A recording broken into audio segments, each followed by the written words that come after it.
ఇచ్చిన మాటను నిలబెట్టుకునే ఏకైక నాయకుడు సీఎం జగన్ అని అహుడా చైర్మన్ మహాలక్ష్మి శ్రీనివాస్ అన్నారు. అనంతపురంలోని అహుడా కార్యాలయంలో నూతన సంవత్సర వేడుకలు ఘనంగా జరిగాయి. అహుడా సిబ్బంది, వైసీపీ నాయకులు పెద్ద ఎత్తున తరలివచ్చి మహాలక్ష్మి శ్రీనివాస్ కు నూతన సంవత్సర శుభాకాంక్షలు తెలియజేశారు. ఆయన ప్రతి ఒక్కరిని ఆప్యాయంగా పలకరించారు. అనంతరం వైఎస్ఆర్ టీవీ నూతన సంవత్సర క్యాలెండర్ ను ఆవిష్కరించారు. ఈ కార్యక్రమంలో ఎండి సాయినాథ్ రెడ్డితో పాటు ఇతర టీం సభ్యులు పాల్గొన్నారు. ఈ సందర్భంగా మహాలక్ష్మి మాట్లాడుతూ నూతన సంవత్సరం వేళ జిల్లా ప్రజలంతా సంతోషంగా ఉండాలన్నారు. అహుడా ఆధ్వర్యంలో లేఅవుట్లు వేగంగా నిర్మాణాలు జరుగుతున్నాయని చెప్పారు. ఈ ఏడాది పింఛన్ 3000 రూపాయలకు పెంచి పేద వర్గాల్లో కొత్త వెలుగులు నింపారని అన్నారు. గతంలో ఎవరూ చేయని విధంగా సంక్షేమం, అభివృద్ధి చేస్తున్న నాయకుడు జగన్ అని అన్నారు. 2024లో ఆయన్ని మరోసారి ముఖ్యమంత్రిగా చూడబోతున్నామన్నారు.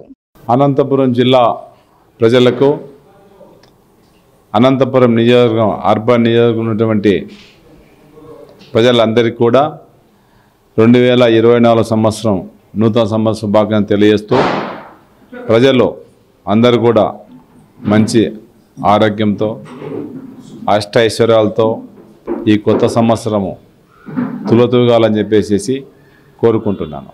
అదేవిధంగా జగన్మోహన్ రెడ్డి గారు ఆయన చేస్తున్నటువంటి 4.5 సంవత్సరంలో పరిపాలనలో ఈరోజు కూడా పేద ప్రజలకు ఆశాజ్యోతిగా ఉండి 3000 రూపాయల పింఛన్ కూడా ఒక పండగ వాతావరణంలో ప్రతి ఒక్క ఇంటికి ఒక పెద్ద కొడుకుగా, అది జగన్మోహన్ రెడ్డి గారు చెప్పిన మాటలు కాదు, ఇవన్నీ అవ్వలు, ప్రతి ఒక్కరూ పేదవాళ్ళు, ముసలితనంలో కొడుకులు ఆదరించుకోకుండా ఉన్నవాళ్ళు, వృద్ధాశ్రమంలో ఉన్నటువంటి వాళ్ళందరూ కూడా నా పెద్ద కొడుకు నెల వస్తానే నా ఇంటికి డబ్బులు పంపిస్తుంటే ఆ డబ్బులు తీసుకొని ఆరోగ్యానికి కావాల్సినటువంటి మాత్రలు, మందులు వాడుకుంటున్నామని వాళ్ళు చెప్తూ ఉంటే నిజంగా సంతోషం ఇస్తుంది.